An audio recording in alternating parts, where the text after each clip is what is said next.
11 people in.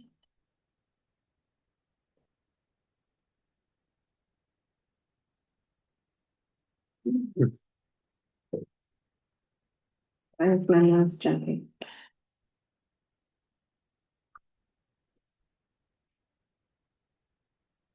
Okay. All right, we're ready.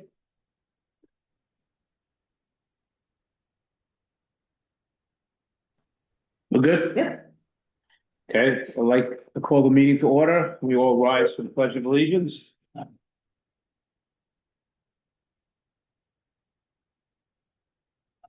Pledge allegiance to the flag of the United States of America, to the republic for which it stands, one nation, under God, indivisible, with liberty and justice for all.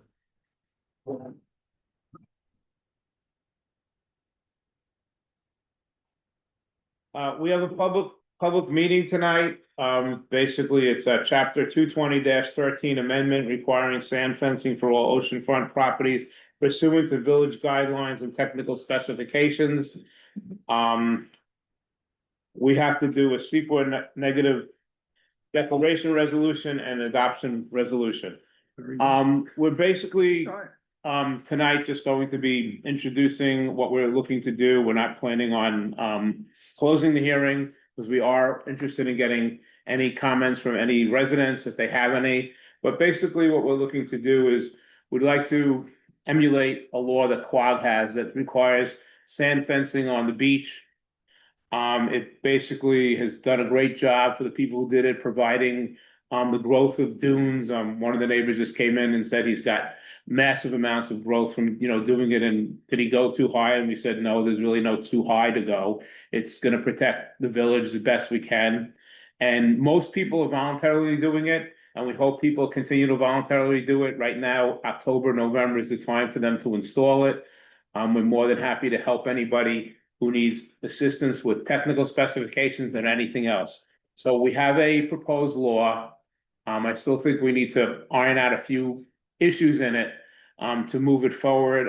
Somebody recently put sand fencing perpendicular to the beach, which upset some of the neighbors and really kind of is not the appropriate way to do it.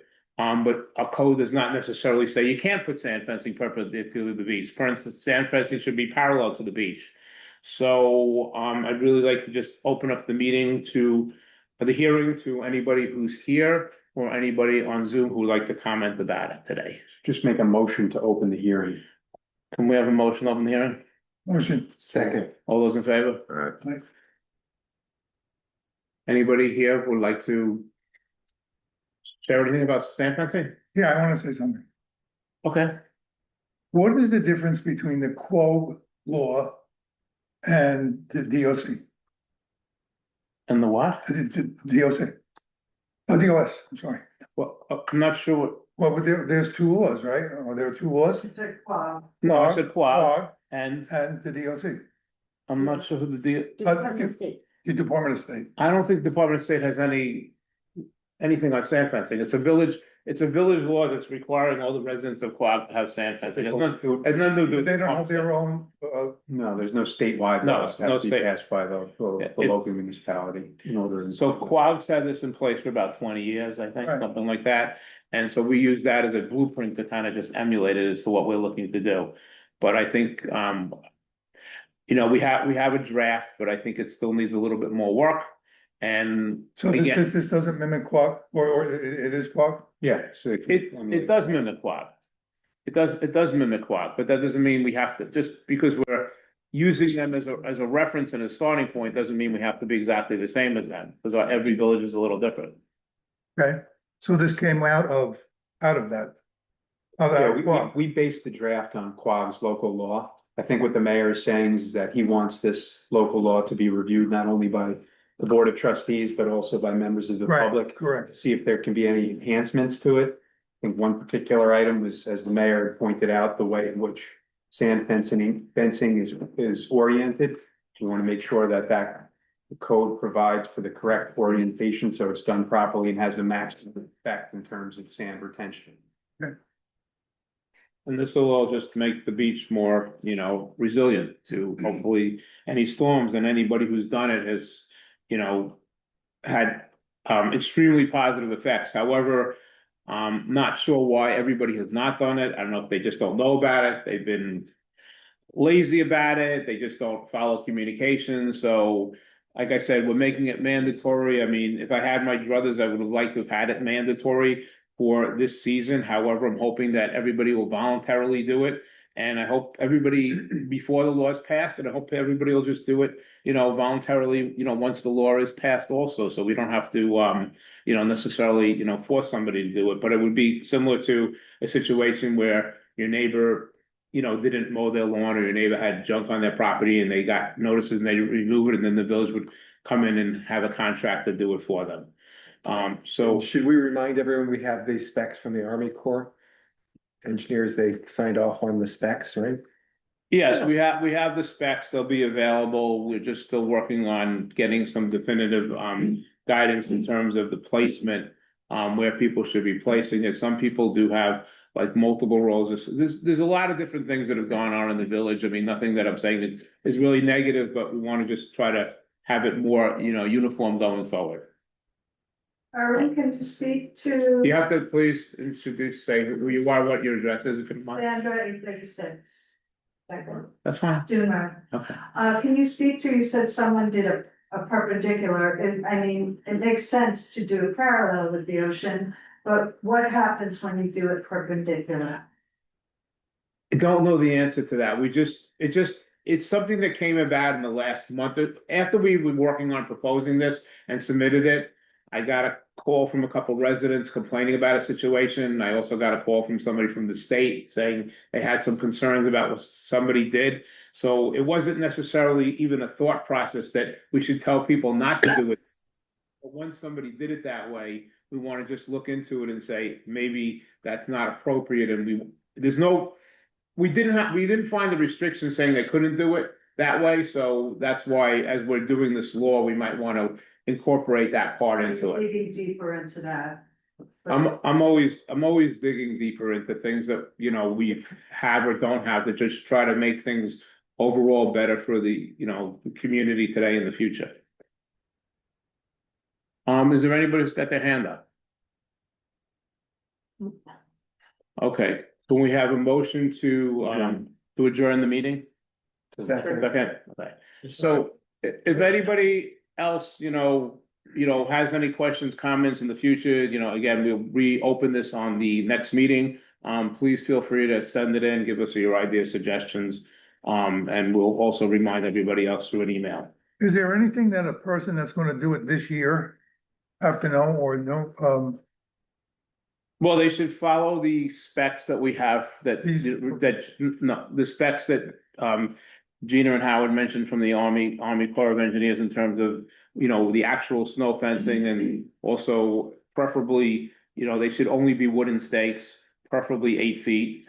So nobody gets, in the past, they used metal things that rusted, or people could possibly get hurt on them. So we want something that's more environmentally friendly, and just making sure that it's in the right location of the toe of the dome. Well, what you want, Erwin, if I could interject, Please. is, so there are lots of articles on this, and I've talked to both Army Corps as well as the people at Cornell, as well as the people down in North Carolina, and certain configurations work more positively than other ones. And what you want is, I think the easiest is a zigzag. It's every 6 feet. You put a pole in and it zigzags, so that way you catch the wind, whether it blows from the east or the west, which it varies in storms, whether they're nor'easters or coming from the south side. You want to put it kind of to build the dune out. You don't want it down at the bottom of the dune at the front of the grasses, because the winter profile of the beach changes and the water comes in a lot further in storms. So you have to bring it back a bit, and it will bring the dune out. The Army Corps specification is an 8-foot round pole, but you can also use a 2x2, and that is 8 feet. But what's nice about the wood pole is it has a spiky end at the bottom of it, so it can be whacked in versus digging a hole to put it in. there are different types of snow fencing.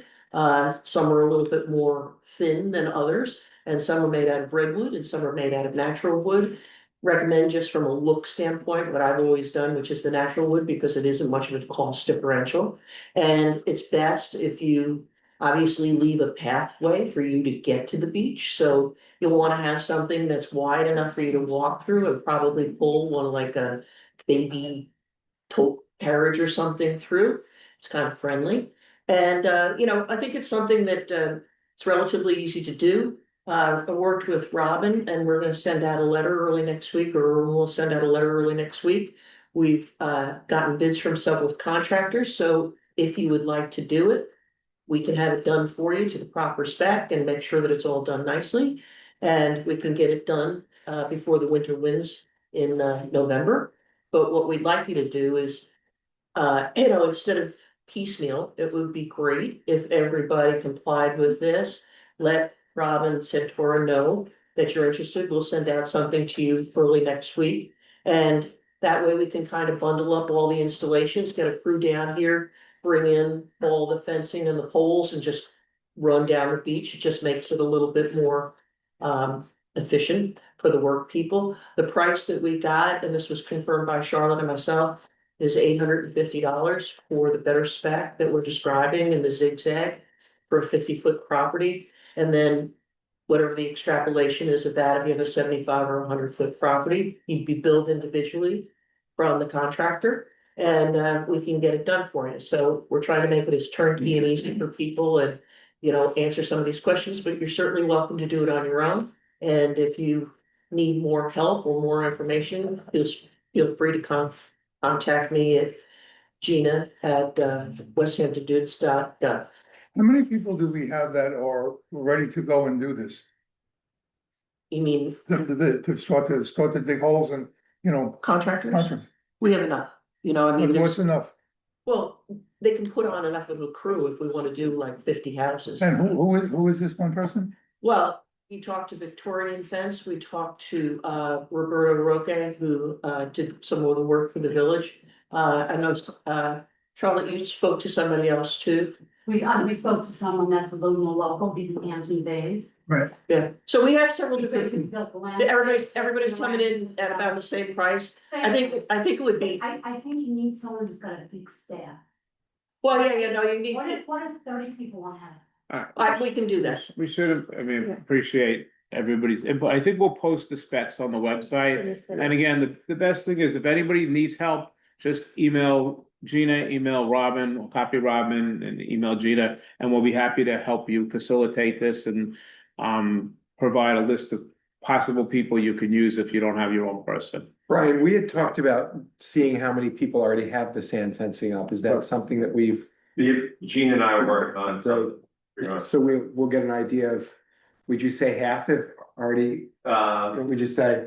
There's about Yes. a little less than 150 houses on the beach. My guess is probably about a third of them have sand fencing. Okay. It's subjective as to, I did a brief survey and it's, Right, some people have 2 feet remaining, so some people have tertiary to use really or secondary calculate it. use, right, and where they're, Right. it's Probably if you have functional sand fencing that's 2 feet high, that's still good enough. Yeah, I hit mean- again.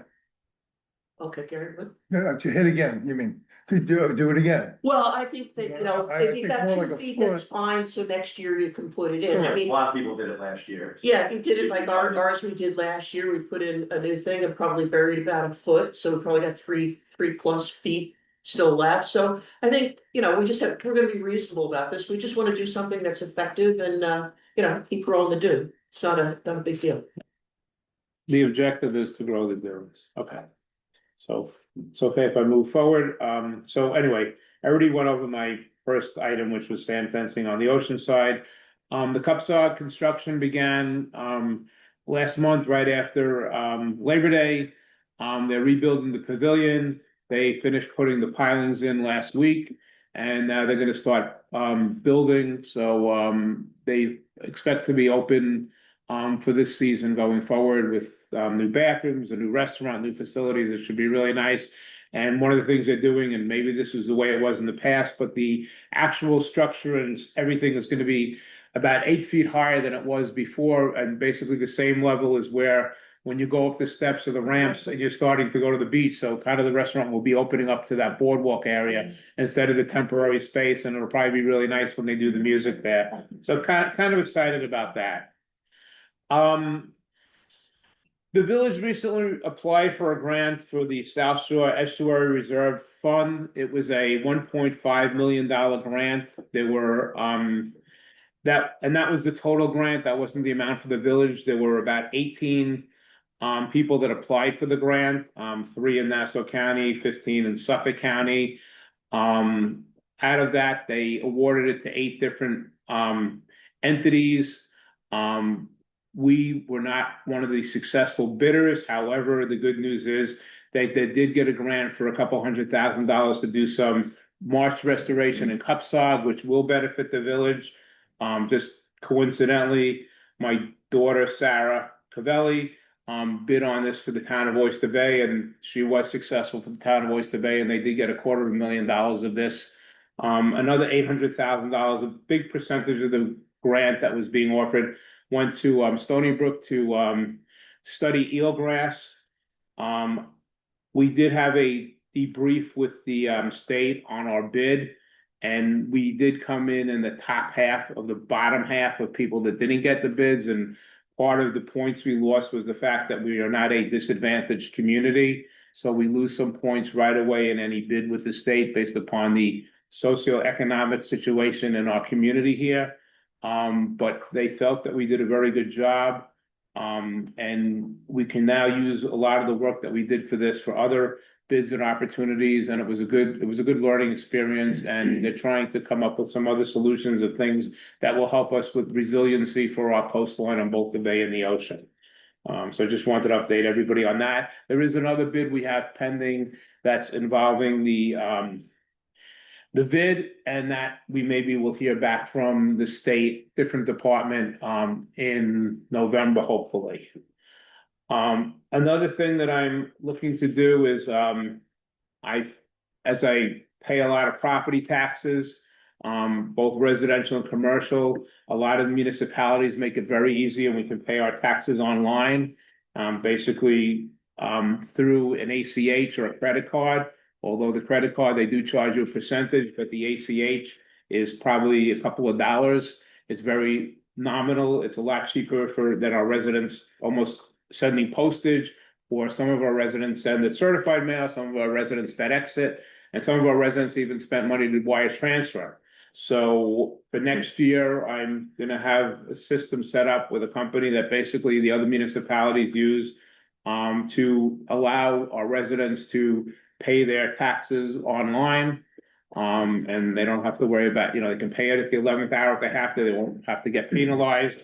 And I think we only have 2 outstanding tax bills from last year from residents currently. So we did really collecting them. One's in a weird situation and another one's got a financial situation, but we're working with those to collect them. Recently, as I just mentioned, they were putting pilings in at Cupsog, which we've heard the noise in our office, and they just recently put some other pilings in the village, and we have a lot of new construction projects going on. So one of the things I want to do, and it might be, I don't even know if it's going to be a law change, it might just be on the application, but I would like to make sure that the contractors or owners of the property, when they are putting in pilings or doing a demolition of their property prior to putting in the pilings, give at least 7 days notice to the surrounding residents. And I want them, I've always tried to do that in my administration, but the burden should really be on the person doing the work, and we want them to provide notice. So this way, if people need to do anything at their property prior to the construction happening next door to them, they have a heads up, and they're not getting it, which also leads me to segue that we still don't have everybody's correct or best mailing addresses. So if somebody's going to send you a notice and you have it going to a PO box you never check, or it goes to an address that you never get the mail, you know, if you have a better address or better opportunity, or if you have a caretaker or somebody to watch your property, give us that information also, so this way you get the notice and you get notices in a timely fashion. Some people say they get notices late, but then again, it's because they don't check the mail, or they have different addresses that they give the village and the ones they prefer to use. So again, I just remind people to do that.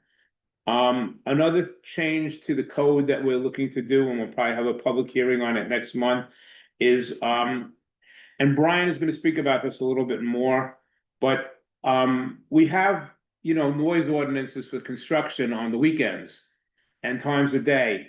And there are certain things that are very disruptive to our residents, but it's technically not construction, such as power washing or spray painting or some other leaf blowing or some other things.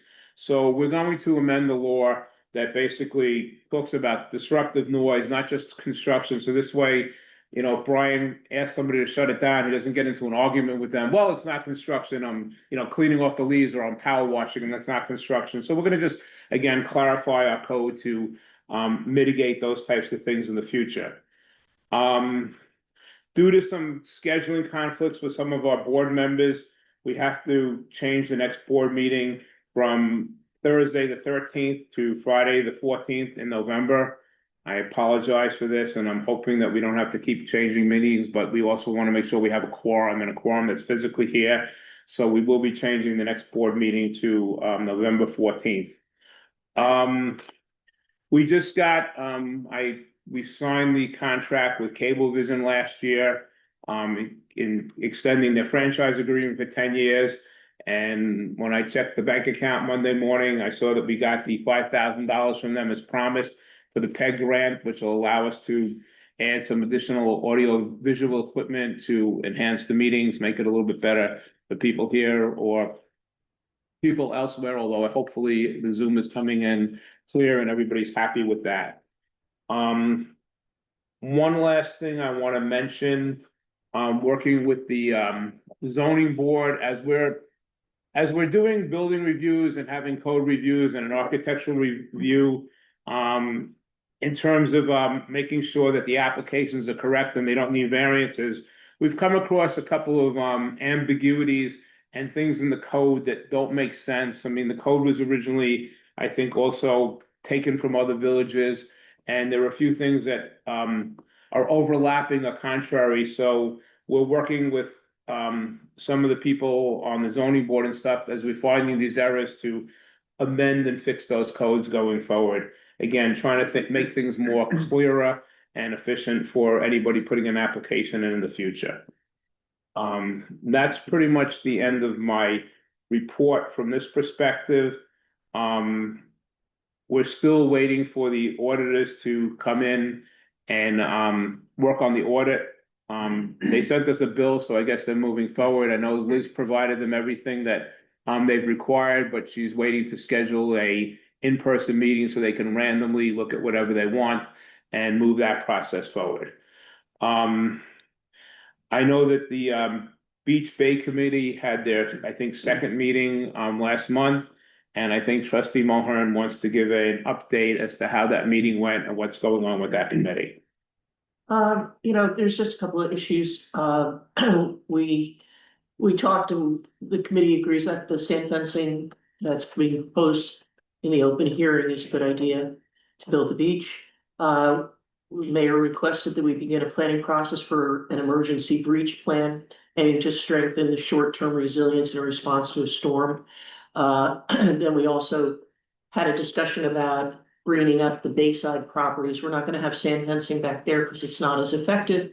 However, grasses and vegetation help the wildlife, helps the sand from drifting. So we're going to come up with some recommendations on that. Okay, thank you. Appreciate that. Sergeant Henning, would you? So thanks, so we'll pick up on the updated code. So all this revision to the code is taking all these years of resident complaints in order to preserve quality of life. It's going to enable us to really address all those little concerns, and everybody can have a nice, peaceful and quiet weekend in the summertime. If anyone has any questions about that code, feel free to reach out to us, and I'd be more than happy to discuss it. Rental permits, people need rental permits until November. I think there's a little bit of a misunderstanding. I think people feel that when the summer ends, the rental permits end, but that's not true. You need those permits, through November first. We're also having a really hard time still getting people to give us their contact information. I see it's not really a really big showing on the meeting, but if you haven't given us updated confirmation, contact information, please do. And that's pretty much it. I'm gonna, unless there's questions from anyone in the audience or at the end, you wanna. To the end, we could- Sure. Or Ryan and Irwin. Say who you are. Yale Nelson, E36 Doon Road. There are two county lots in the village, within the village, and I want to know what the current policy is as far as policing those lots. And to be more specific, we live across the street from the Atlantic Beach lot. The lot is supposed to close at dusk. And not a lot, but sometimes there are people parking in there after dusk and in the middle of the night, someone will pull in. And in the past, the lot has been there for about 20 years. In the past, I would call the constable will come and clear the lot out.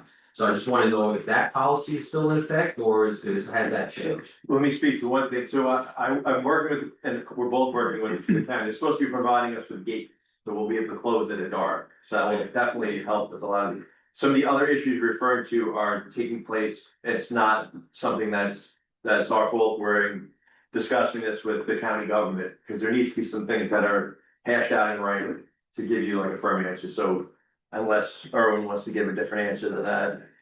No, I think we have a very good relationship with the Parks Department, and they basically, they're planning on, and I know you met me there the other day when I was talking to the neighbor, they're planning on rebuilding that catwalk.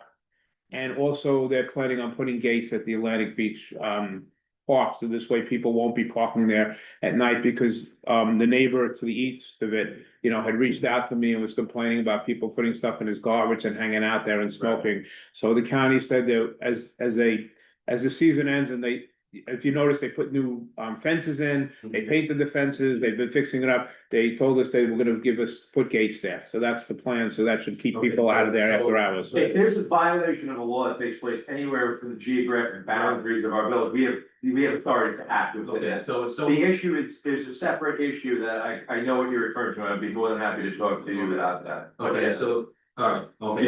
If you've heard otherwise, it's not the truth. Well, I did hear. I know you, yeah. Okay, okay, Erwin, you mentioned the catwalk.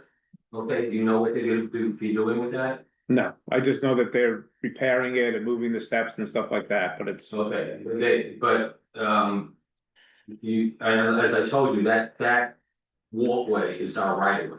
And they're not taking away your right away, Right. they're just fixing it up, and Just fixing it I up. mean, even as we're, what? Are they moving it?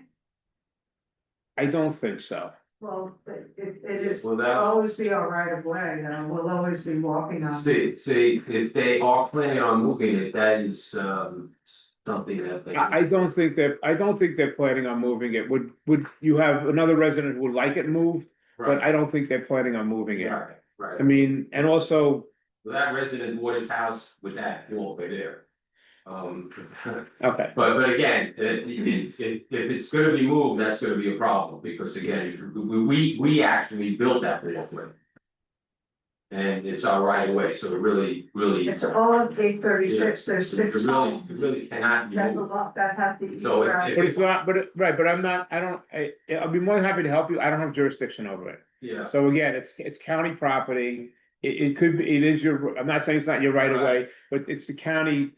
I don't control the county. I can try to, like I said, so they knew we were having this issue with the parking, they're putting gates in. yeah. They told us they were rebuilding it, which also I know they're working on, gonna rebuild, I think it's walkway 7 with the rails. One of the other walkways that somebody else recently complained about.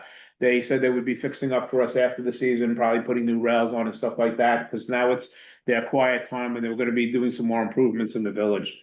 Anytime we brought a concern, we've gotten them there. What's that? Anytime we brought up a concern with that, we've always been able to get them there to do. But let's, Right, but we, Right. but we. I know your point, and I'm not addressing that, I'm just saying for the city, any concern.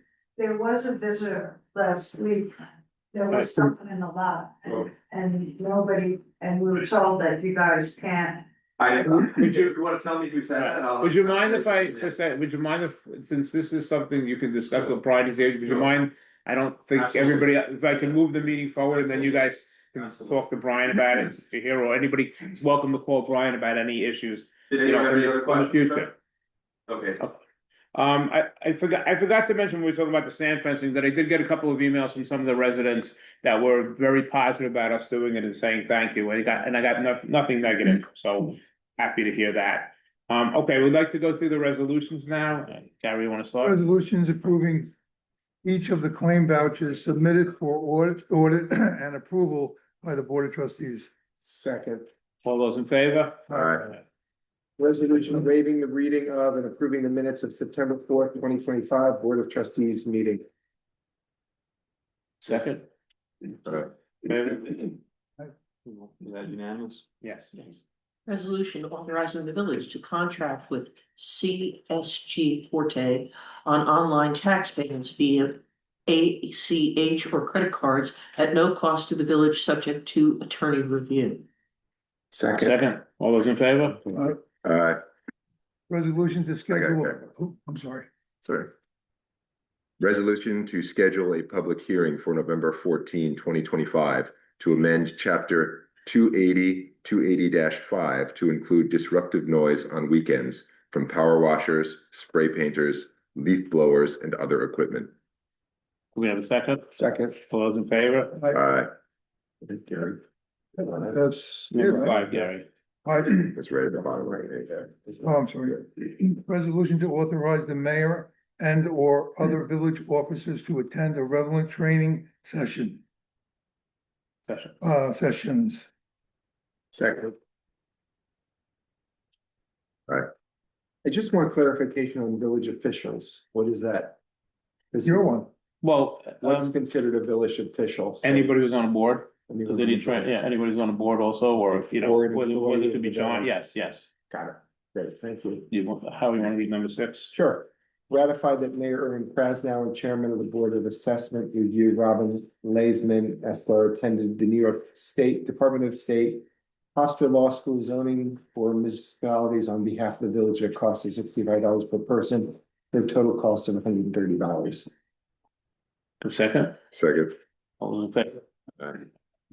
On the last one? Resolution changing the village publication papers to Southampton Press as the official village paper, Newsday as the secondary official paper, alternate option, not an additional requirement, and to remove Dan's papers. Second. Unanimous. Thank you. Yes, I recently came back from Nike, a great training situation, and you know, there's always interesting things that came up in one of the sessions with one of the attorneys. Talked about, you know, notifications, and it has to be a paid publication, so that's why we can't use Dan's paper, and we should make one primary and secondary. This way we don't have to use both. And the reason we have 2 papers is because Southampton Press only prints once a week and it's got a short window, whereas Newsday will allow us to basically, if we have to have an emergency meeting or we have to get something put out for the zoning board, or we get the information late from an attorney, it gives us the ability to publish without missing a deadline and then having to miss the meetings. I'd like to open up the meeting to public comment. Does anybody that's here have anything else they'd like to share? If not, I'd like to see if anybody's got their hands up, and anybody on Zoom would like to say anything.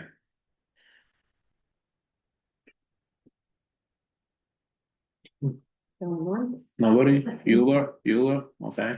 We have a motion to adjourn the meeting. Motion. Second, all those in favor? Thank you, everybody. We'll see you November 14th. Thank you, everybody. Was there a question? Was it? It's always worth it, but it was close this time. Why?